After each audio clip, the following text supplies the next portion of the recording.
Good morning, students.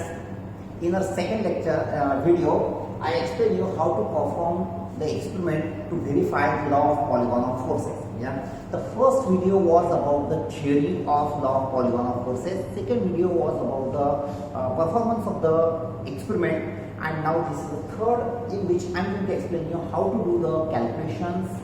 Okay, and I am going to show you the sample calculation and similar kind of calculations you have to do, and from your calculation you have to write down the conclusion and result. Okay.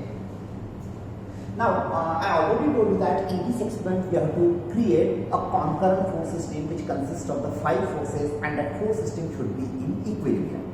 So we have taken some readings here, and this is the sample calculations here for a particular reading of a particular force system which is in equilibrium. So theta 1 is the inclination of the first force F1 with respect to the reference line on that force table. Yeah. So first force is inclined angle of 0 degree. Second force of 200 gram. These are the forces in grams.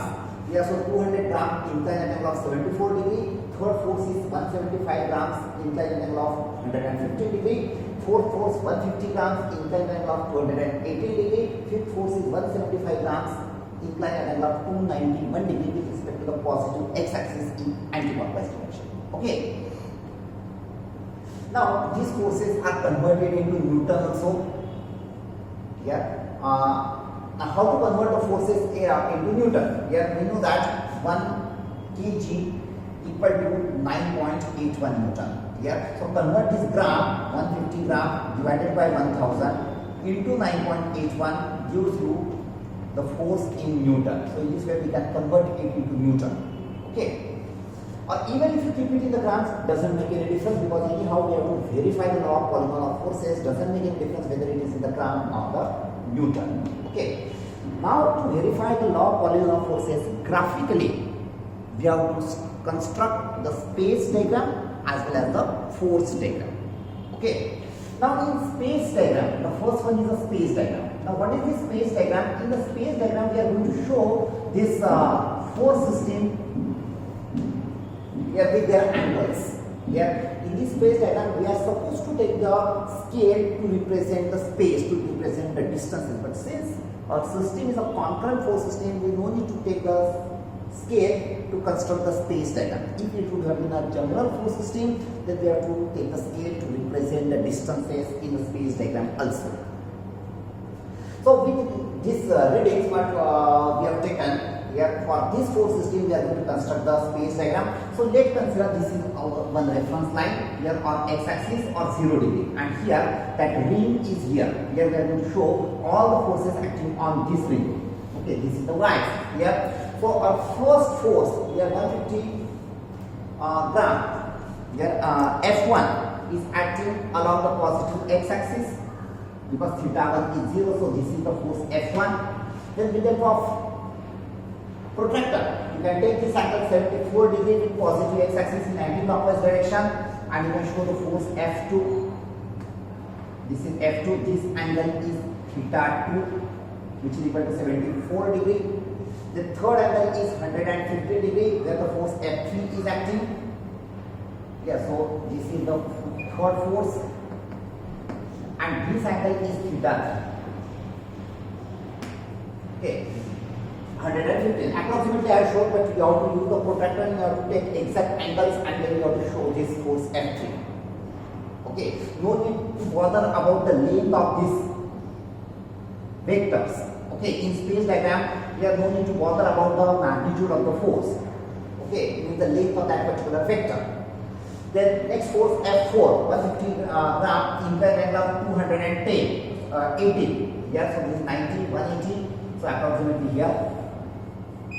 This is F4, 150 gram, inclined at angle of theta 4. So this angle is theta 4 with respect to positive x-axis. Here all angles with respect to positive x-axis in anti-clockwise direction. Yeah, and the fifth force is 175 gram, inclined angle of 291 degree. So this is fifth force. Here inclined at angle of 291 degree. So this angle is theta 5, which is 291 degree. So this figure is known as a space diagram, in which you have to show all the forces with their actual angles.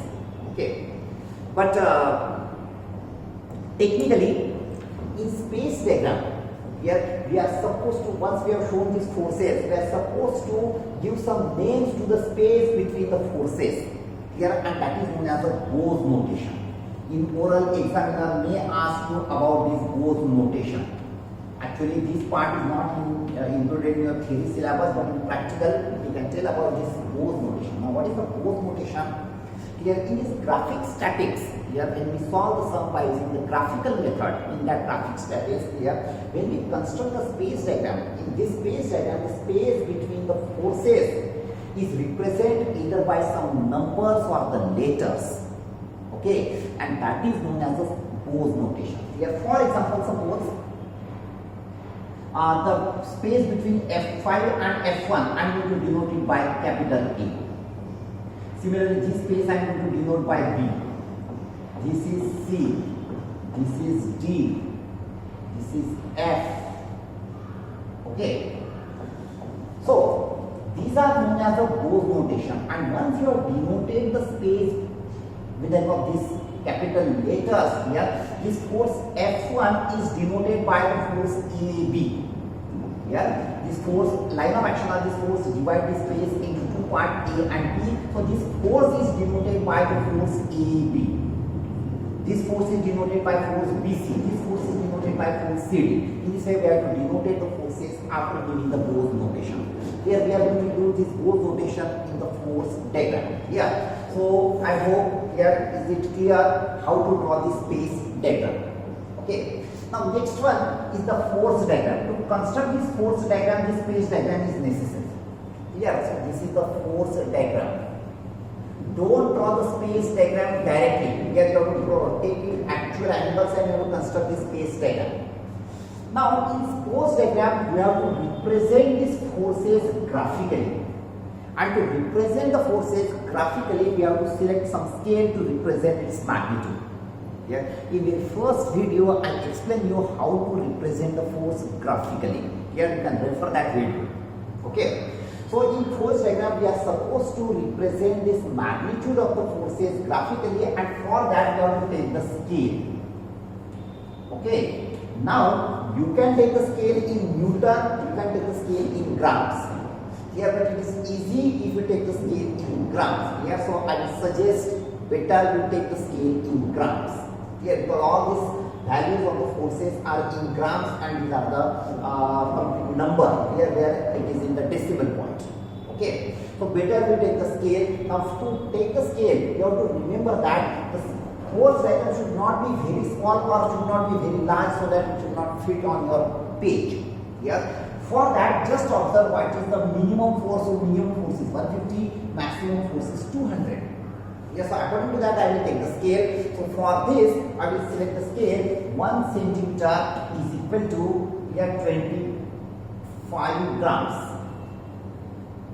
1 centimeter equal to 25 grams, or 1 centimeter equal to 25 upon 1000 into 9.81 Newton. Same scale I have converted into Newton. Okay, or you can take 1 centimeter equal to approximately 4 Newton. Okay, or 1 centimeter equal to 2 Newton. That also you can take. Okay, you can change the scale. Yeah, and accordingly you have to represent the magnitude of the forces. So I will select the scale 1 centimeter equal to 25 grams. Then to write down the final answer I am going to write it in Newton only.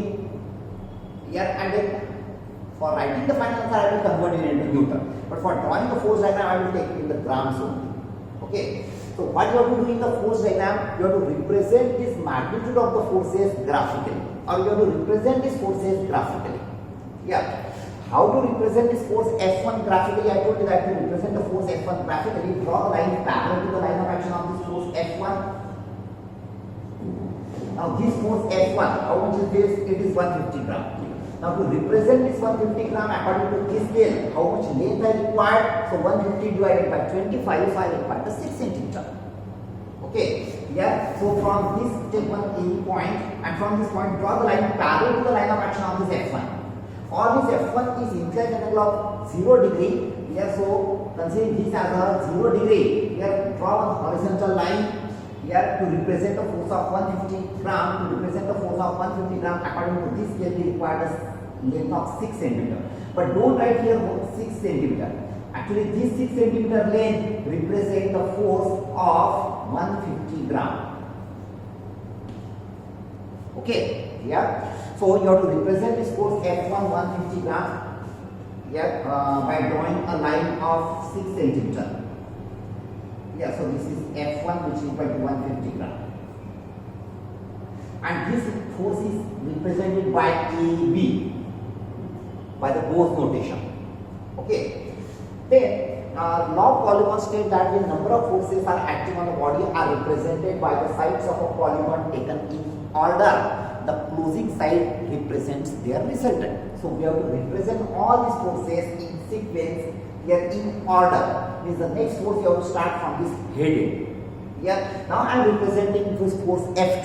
To represent this force F2, draw the line parallel to the line of action of this force F2. Yeah, either you take the line parallel to the line of action of this force F2 because we have constructed this phase diagram by taking the actual angles. If not possible, then this F2 is inclined angle of 74 degree. So draw the faint line here and adjust the protractor here and draw the line inclined at an angle of 74 degree. Okay. Now this F2 is 200 grams and to represent this 200 grams according to this scale, here we require the length of 8 centimeter. So this BC line represents a force F2 here which is equal to 200 grams. According to this scale, here this length will be 8 centimeter. Okay. Then we have to represent this force F3 as a third side of a polygon. This inclined angle of 150 degree with positive x-axis. So here you draw one horizontal line parallel to this line. Here and adjust the protractor here and draw one line inclined at an angle of 115 degree with positive x-axis. So this angle is 150. Here and the CD line represents the force F3. Okay. Even if both the figures are on the same page, you can draw the line parallel to this. Here you get at 150 automatically. Here if not possible, adjust the protractor here and construct this 150. Yeah. Then from this head end, you have to construct the next force. Next force is the F4. Here which is inclined at an angle of, at what angle F4 is inclined? 280. So draw the horizontal reference line here and adjust the protractor here and with this to this positive x-axis, draw a line inclined at an angle of 280 degree. F4 is 280. Okay. Now F4 force is 150 grams here. So draw the line DE. This D. Sorry, actually it should be E, not F. So DE force represent this DE line represent the force F4 whose magnitude is 150.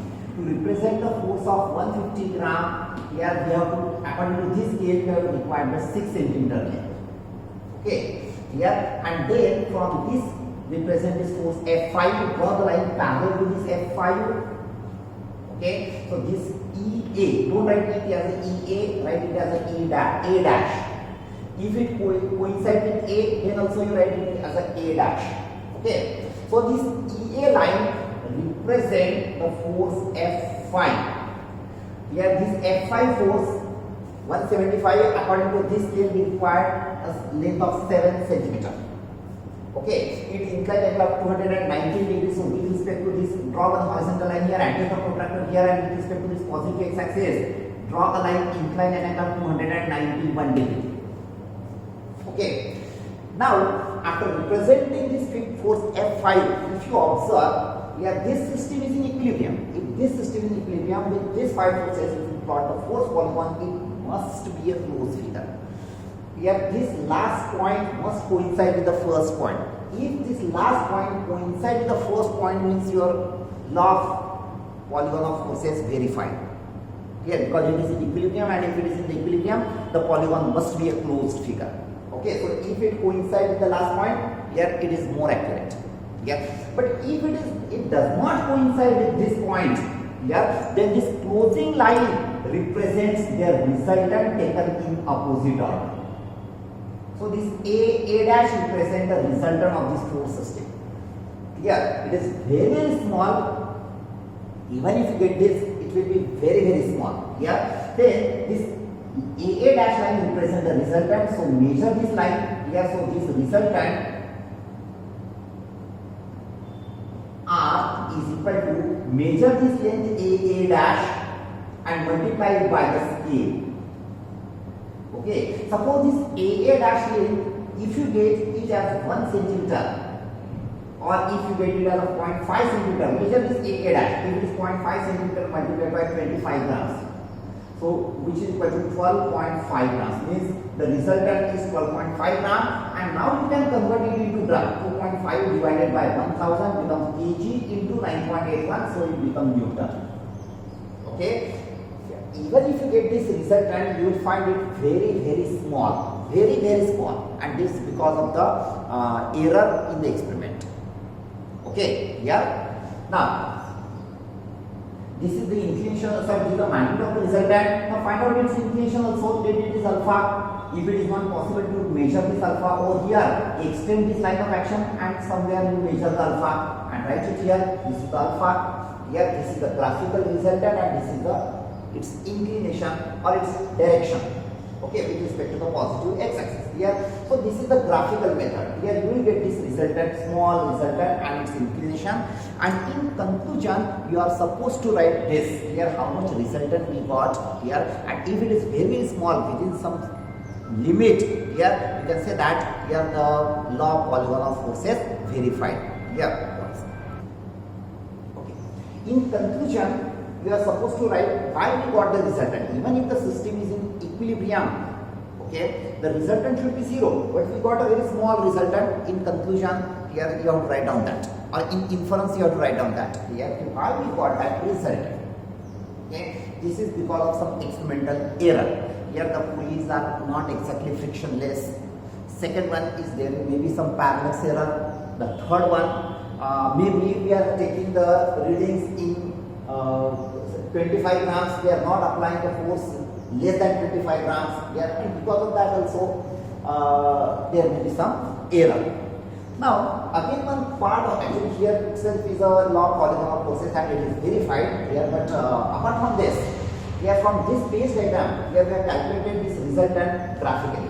Now let's calculate the resultant analytically also, and just cross check whether the analytical resultant and this graphical resultant both are correct or not. This is just a verification. Analytically and graphically we are getting the correct answer or not, or same answer or not. Okay. Then what is the procedure for finding the resultant of the constant force system analytically? This was the graphical. And to find out the resultant analytically, we are going to use the method of resolution. We are going to use the method of resolution. Okay. In which what we are going to do? We are going to resolve each force into two rectangular components, and we are taking the summation of all x component by using the proper sign convention, summation of all y component by taking the sign convention by using some sign convention here, and we are going to calculate the x component and y component of resultant. Okay, here for this also you can refer the first video.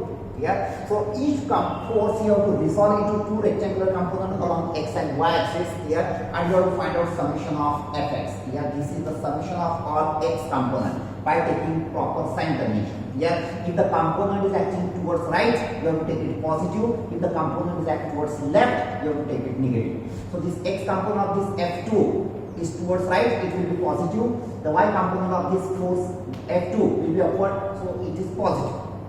Towards right, positive, upward positive. Towards left, negative, downward, negative. Okay, so this is F3x and this is F31.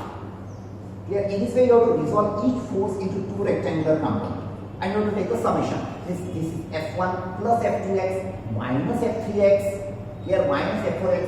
That way, you have to take the summation of all x components. But now here, when we resolve it in this way, here if this angle is suppose alpha, or let this angle is suppose beta, then this F3x will become F3 cos beta. This beta is the acute angle made by this line of action of this force F3 with horizontal. But instead of writing this angle beta, because we know this theta 3, listen carefully. Suppose this is f3, this angle is theta 3, and if this angle is beta, here then this component will be f3 cos beta. Okay. Now if you want to write down it and it is actually towards left, so this will be minus f3 cos beta. But if you want to write it in terms of theta 3, then you can directly write down plus f3 cos of theta 3. Because this theta 3 is greater than 90, it will be 90 plus some angle here, and cos of 90 plus something here, this value will automatically get negative. Okay, so you don't have to bother about that. Okay, yeah, same thing about the sine component. So this summation of all x component can be written as f1 cos theta 1 plus f2 cos theta 2 plus f3 cos theta 3. You may say that this is towards left. Why you are taking positive? So remember this theta 3 which is greater than 90 degrees, that angle itself will take care of this sign.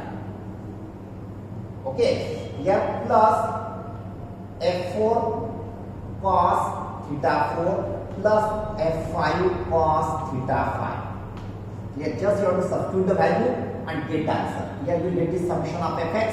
Here the summation of fx represent the x component of resultant.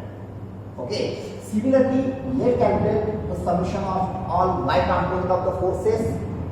Here and in y direction it will be the sine component, so it is f1 sin theta 1 plus f2 sin theta 2 plus f3 sin theta 4, sin theta 3 plus f4 sin theta 4 plus f5 sin theta 5. Now here also, here for y component of this f4, vertical component of this f4 is vertically downward, so actually it should be negative.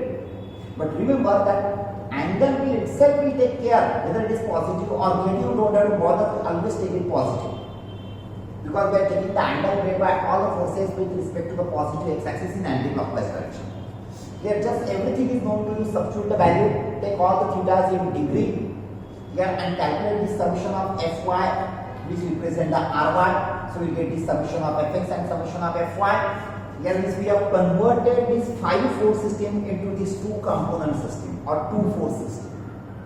Here by using summation of fx and y, summation of fx and summation of fy, we have converted this 5-force system into 2-force system. Here this is summation of fx or rx, and this is summation of fy, which is equal to ry. And we are converting this 2-force system into a single force system, which is the resultant. Yeah, so that resultant is given by r equal to under root of summation of fx square plus summation of fy square, because these are the two rectangular components of that resultant.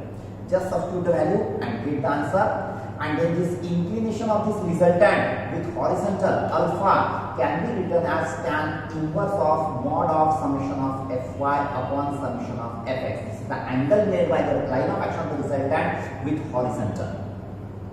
Here and this answer should match. Okay, here error to hai, there is a error, some small error you will get. Yeah, but just cross check whether you are getting the same error by analytical as well as by graphical method also or not. Yeah, so this resultant and this resultant should match, this alpha and that alpha should match. Okay, yeah, so for each observation, yeah, you have to draw the space diagram, force diagram, and sample calculation or analytically you have to do. Here this everything you have to do for one calculation, and that this way you have to take all together 5 readings. Here this is first experiments all together you have to draw the 5 space diagram, 5 force diagram, and 5 graphical methods. Here and in result table you have to tabulate all these things. Here we provide you here the write up. Here in the write up result table also there you have to write it in that write up, and for each experiment you have to do all these calculations. This space diagram and force diagram, if you want, you can draw it on the graph paper also. Okay, here it is not that useful here, but if you want, you can draw graph paper also, or on the plain paper also. If you draw, it's okay. Okay, in journal which we provide here in that journal, there will be a graph paper. Yes, so you can plot it on the graph paper. Yeah, and these are the space provided for the calculation. So this analytical calculation you can do it here, and at the end you have to write down the result table, conclusion. Here, and these are some discussion, some points are given. Here you have to write down the answers in your own word. Okay, that will use the inference. Okay, that answer itself uses the inference. Yeah, so this is all about the first experiment. Here in conclusion, you are supposed to write down how you have verified the law of polygon of forces in your word. Here you have to write down the conclusion properly. Yeah. Any doubt? If you have any doubt, you can ask your teacher. Yeah, those who are conducting the practical. Yeah, thank you.